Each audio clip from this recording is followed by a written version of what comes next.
Technical analysis get what you can't see, जे आँखाले देखिदैन त्यो चीज केमा देखिन्छ, कहाँबाट निस्किन्छ, टेक्निकल एनालाइसिसबाट देखिन्छ। आँखाले नदेखेको चीज निकालिदिन्छ यसले हरेक पाटोमा, जेसुकैको टेक्निकल एनालाइसिस गर्दाखेरि पनि यसले निकालिदिन्छ।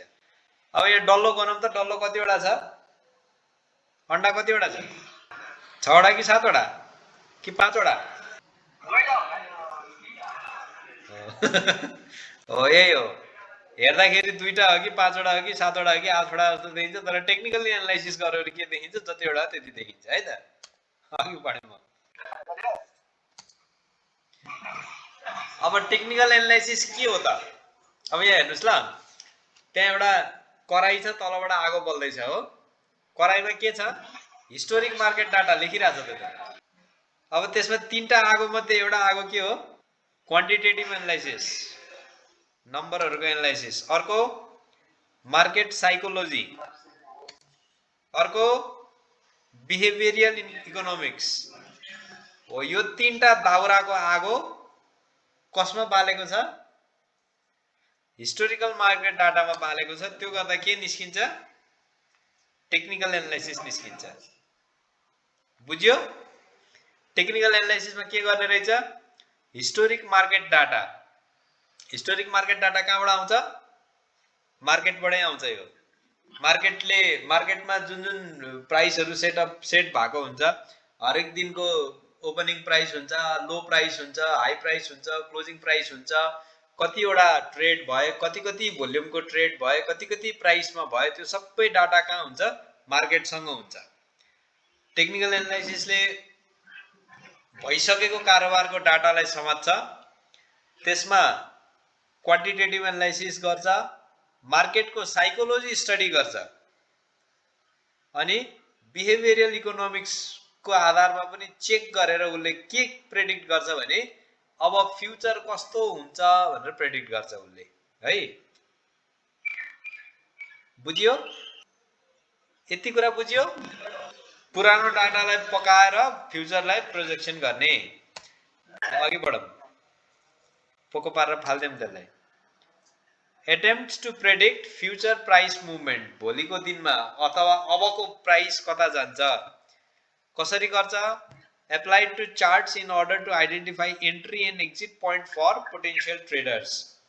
जो ट्रेड गर्ने हो उसले कुन चाहिँ सेक्युरिटी कुन चाहिँ प्राइसमा पस्ने र कुन चाहिँलाई कुन चाहिँ प्राइसमा एक्जिट गर्ने, त्यो कुराहरू यसले प्रेडिक्ट गरिदिन्छ। अब यसको अन्डरलाइङ एजम्पसन्स हेरौँ। टेक्निकल एनालाइसिसले यो चीज भयो भने चाहिँ 100% काम गर्छ। फर्स्टमा के छ, हाई लिक्विडिटी, मार्केटमा लिक्विडिटी राम्रो हुनु पर्यो। इन्भेस्टरले कुनै पनि शेयर, यो चाहिँ शेयर अथवा यो चाहिँ सेक्युरिटी राम्रो छ भन्ने भइसक्दा उसले किन्न सक्ने हुनु पर्यो, नभए फेरि अर्थ छैन है।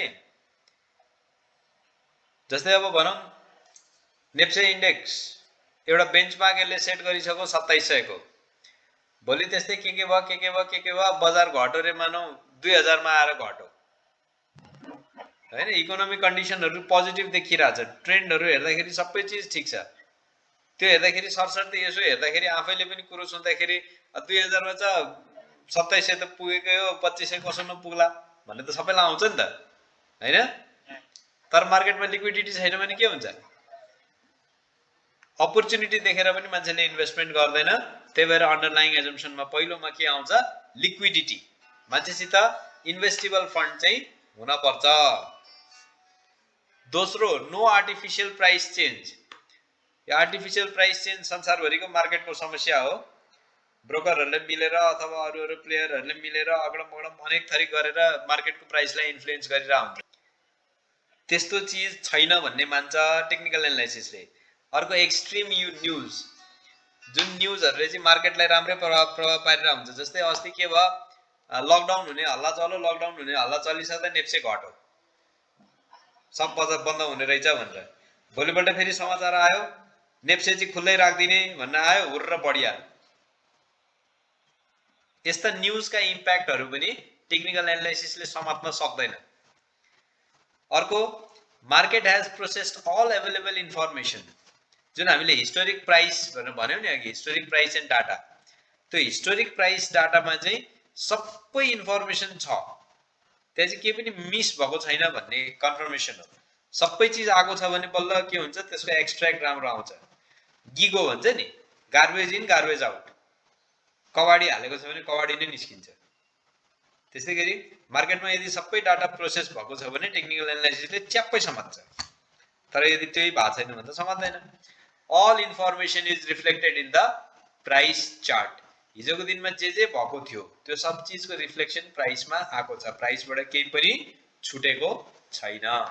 यति चिज एजम्पसन्स हुने यसको। अब रियलिटीमा यो एजम्पसन्सहरु जति बिग्रेको हुन्छ टेक्निकल एनालाइसिस त्यति नै बिग्रिन्छ। What does technical analysis say? Price एक्सनको इन्टरप्रिटेसन गर्छ। हिजोको दिनको प्राइसको मुभमेन्टको आधारमा भोलिको दिनलाई यसले प्रेडिक्ट गर्छ, अब प्राइस कता जान्छ त्यो चीजहरु भन्छ यसले। अर्को छ focus on determining whether or not a current trade will continue or not, if not when will this reverse. जुन ट्रेन्ड चलेको छ त्यो सधैँ चल्छ भन्ने हुँदैन, कुनै न कुनै पोइन्टमा ब्रेक हुन्छ। अब कहिलेसम्म चल्छ, कहिले गएर ब्रेक हुन्छ, त्यस्ता चीजहरु पनि यसले प्रेडिक्ट गर्छ। अब यसमा के हुन्छ, ट्रेन्ड लाइन हुन्छ, क्यान्डलस्टिक हुन्छ, ब्यान्ड हुन्छ, बक्सहरु हुन्छ, त्यो सब म्याथमेटिकल भिजुअलाइजेसन गरेर प्रोजेक्सन गर्ने काम गर्छ यसले। अनि यसको मान्यता के हुन्छ भने प्राइसले सबै चीज डिस्काउन्टिङ गर्दा हुन्छ। र अर्को मान्यता यसको के भने प्राइस बजारमा प्राइस र्यान्डम जस्तो देखिए पनि र्यान्डम नै चाहिँ हुँदैन, कुनै न कुनै यसको लय हुन्छ, कुनै न कुनै लहर हुन्छ प्राइसको। र अर्को टेक्निकल एनालाइसिसको मूल कुरो what is more important then why. बजार किन बढ्छ मतलब छैन, बजार के हुन्छसँग मात्रै मतलब छ हामीलाई। हिजोको दिनमा के भयो त्योसँग मतलब छ, हिजोको दिनमा त्यो चाहिँ किन भयो त्यो हेर्दैन है टेक्निकल एनालाइसिसले। हिजोको दिनमा यो किन भयो हेर्नका लागि फेरि फन्डामेन्टल एनालाइसिस चाहिन्छ। How to use technical analysis? Technical analysis गर्दाखेरि टप डाउन अप्रोच युज गर्न पर्छ। पहिला इन्डेक्स, इन्डेक्समा हाम्रो देशमा नेप्से, दोस्रो सब इन्डेक्स। पहिला इन्डेक्सलाई एनालाइसिस गरेपछि इन्डेक्सले के इन्डिकेसन दिन्छ। अब जस्तै नेपालको मार्केटमा के छ भने सर्ट सेलिङको सिस्टम छैन। यहाँ कमाउने भनेको खाली पर्चेजबाट मात्रै हो। यो शेयर बढ्छ भन्ने, यो सेक्युरिटीको भाउ बढ्छ भन्ने भएपछि त्यसलाई किन्ने हो, बढुन्जेल पर्खिने, अनि त्यसपछि बेच्दिने, त्योभन्दा बाहेक उपाय छैन। अब हामीले त्यो भएपछि टप डाउन अप्रोचमा कस्तो लिन्छौँ, पहिला इन्डेक्स हेर्दाखेरि नेप्सेको पास्ट ट्र्याक अनुसार नेप्से अब बढ्छ कि बढ्दैन पहिला त्यहाँ हेर्छौँ। बढ्नेवाला छ भने ठिक छ, अब सब इन्डेक्समा जाने। ब्याङ्कको हेर्ने, इन्सुरेन्सको सब इन्डेक्स छ, सबैका आफ्नो इन्डस्ट्री वाइज सब इन्डेक्सहरु छ। अब ती सब इन्डेक्सहरु स्टडी गर्ने, कसको प्राइस हिस्ट्री कस्तो थियो, अब कस्तो रहन्छ। अब त्यसमध्ये जुन बढ्ने देखिन्छ, मानौ insurance sector, life insurance sector बढ्ने जस्तो देखियो, इन्डेक्स बढ्ने देखियो, त्यसमध्ये हेर्दाखेरि सबभन्दा राम्रो सब इन्डेक्समा चाहिँ लाइफ इन्सुरेन्स बढ्ने देखियो भने अब लाइफ इन्सुरेन्स भित्र स्पेसिफिक स्टकमा गएर हेर्ने, त्यो मध्ये पनि कुन चाहिँ सबसे बढी बढ्छ त्यसमा लगानी गर्ने, सजिलो। अब ट्रेन्डका लागि के हेर्ने, लाइन हेर्ने, मुभिङ एभरेज हेर्ने, सपोर्ट हेर्ने, रेजिस्टेन्स हेर्ने, मोमेन्टम हेर्ने है, अनि बाइङ र सेलिङ प्रेसर हेर्ने, के छ ट्रेड भोल्युमहरु। र टेक्निकल एनालाइसिसले के भन्छ भने इकोनोमीमा के भइरहेछ, फन्डामेन्टल्स के भइरहेछ, त्यो सब चीज हेर्न पर्दैन, त्यो सब चीज प्राइसमा, हिस्टोरिक प्राइसमा सबै रिफ्लेक्ट भइसकेको छ भन्छ उसले। अनि उसको एउटा अन्डरस्ट्यान्डिङ के हुन्छ, हिस्टोरिक ट्रेन्डहरु रिपिट हुन्छ। हिजो जे गर्दाखेरि प्राइसको मुभमेन्ट हिजो जसरी भएको थियो आजको दिनमा पनि त्यसै गरी हुन्छ। किनकि बजार भनेको त्यस्तै हो। बजारमा शेयर पनि तिनै हुन्, बजारमा इन्भेस्टर पनि तिनै हुन्, तिनीहरुको मानसिकता पनि त्यस्तै हो, मान्छेको लोभको लेभल पनि त्यस्तै हो, डरको लेभल पनि त्यस्तै हो। त्यही भएर जस्तै नेपालमा एउटा भनाइ छ, नेपाल नेप्से चाहिँ के अरे 4 वर्ष बियर 3 वर्ष बुल, त्यसरी कुद्छ भनेर भन्छन्। र नेपालको अर्को एउटा के छ भने नेप्सेको एउटा कन्सिस्टेन्ट फिचर चाहिँ जब बजारमा इन्ट्रेस्ट रेट, बैंकको इन्ट्रेस्ट रेट घट्न थालेपछि नेप्से बढ्न थाल्छ, बैंकको इन्ट्रेस्ट रेट बढ्न थालेपछि नेप्से घट्न थाल्छ। यो एउटा चाहिँ नेपालमा चाहिँ फेरि एकदम पर्मानेन्टली लक भएको, आजसम्म कहिले फेल नभएको थ्योरी हो है यो चाहिँ। इन्ट्रेस्ट रेटसँगको चाहिँ आजसम्म फेल भएको छैन यो चाहिँ। अब एनालाइसिसका केही टुल्सहरू हेरौँ। एउटा चाहिँ क्यान्डल स्टिक। क्यान्डल स्टिकमा क्यान्डल स्टिकको फर्मेसनको आधारमा गरिन्छ, क्यान्डलको सेप कस्तो छ, क्यान्डल कस्ता कस्ता हुन्छन् त्यो अहिले एकछिन एउटा लिङ्कबाट गएर हेर्छौँ पनि हामी। अर्को मुभिङ एभरेजबाट हेरिन्छ, 5 पिरियड, 10 पिरियड, 20 पिरियड, 50 पिरियड त्यसरी हेरिन्छ। र त्यो हेरिरहँदाखेरि प्राइसको लाइन र मुभिङ एभरेज लाइन कहाँ काटिरहेछ, कुन माथि छ कुन तल छ त्यसको आधारमा हेरिन्छ यसलाई। अर्को पाइभट पोइन्ट र फिबोनाची नम्बर भन्छ, त्यसमा चाहिँ प्राइस कुन पोइन्टमा पुगेपछि फर्किन्छ, बढ्दै गरेको प्राइस कुन पोइन्टमा गएर फर्किन्छ अथवा घट्दै गरेको प्राइस कुन पोइन्टमा गएर चढ्न थाल्छ, त्यसलाई पाइभट पोइन्ट भन्छ। र घट्दै जाँदा कहाँसम्म झर्न सक्छ त्यसलाई रेजिस्टेन्स भन्छ। र चढ्दै जाँदा के अरे सपोर्ट भन्छ, घट्दै आउँदा जहाँसम्म आउन सक्छ र बढ्दै जाँदा जहाँसम्म जान सक्छ त्यसलाई चाहिँ रेजिस्टेन्स भन्छ। त्यो चाहिँ फिबोनाचीबाट निस्किन्छ। फिबोनाची रिट्रेन्चमेन्ट 3टा लेयरको निकाल्छन् नर्मल्ली, 3टा रेजिस्टेन्स 3टा सपोर्ट राखेको हुन्छ। जस्तै अहिले प्राइस 200 रुपैयाँ छ, फर्स्ट सपोर्ट फर्स्ट रेजिस्टेन्स 250 मा छ भन्नुको अर्थ 250 सम्म जान्छ, त्यसपछि कि त फर्किन्छ, गयो भने फेरि कहाँ जान्छ, सेकेन्ड रेजिस्टेन्सको लेभलसम्म जान्छ, त्यस्तो हुन्छ त्यसपछि। अर्को हुन्छ मोमेन्टम इन्डिकेटर। यसमा स्टोकास्टिक असिलेटर पर्छ, आरएसआई, एमएसिडी यिनीहरू पर्छ। यिनीहरूले चाहिँ मोमेन्टम देखाउँछ, प्राइस तल कहाँसम्म जान्छ, माथि कहाँसम्म जान्छ। अब fundamental versus technical analysis. Fundamental एनालाइसिसले चाहिँ मार्केट इन्फर्मेसन बढी समात्छ, इकोनोमिक स्ट्याटसहरू समात्छ, कम्पनीको नेटवर्थ के छ कस्तो छ, त्यसले कारोबार कस्तो गर्दैछ, कति प्रफिट कमाउँदैछ, इन्ट्रिन्सिक भ्यालुहरू त्यो चिजहरू हेर्छ, न्युजहरू पनि हेर्छ यसले। तर टेक्निकल एनालाइसिसले त्यो केही गर्दैन, उसले खालि के हेर्छ, पुरानो प्राइस कस्तो थियो, पुरानो डाटा कस्तो थियो, त्यो अनुसारले उसले के गर्छ, फ्युचरलाई प्रेडिक्ट गर्दै जान्छ। तर बेस्ट अप्रोच चाहिँ के मानिन्छ भने टेक्निकल र फन्डामेन्टललाई मिक्स गरेर हेर्नु चाहिँ सबसे राम्रो हो। किनकि कहिलेकाहीँ के हुन्छ, फन्डामेन्टल एनालाइसिसले एउटा भनिरहेको हुन्छ, टेक्निकल एनालाइसिसले त्यसलाई काटिरहेको हुन्छ।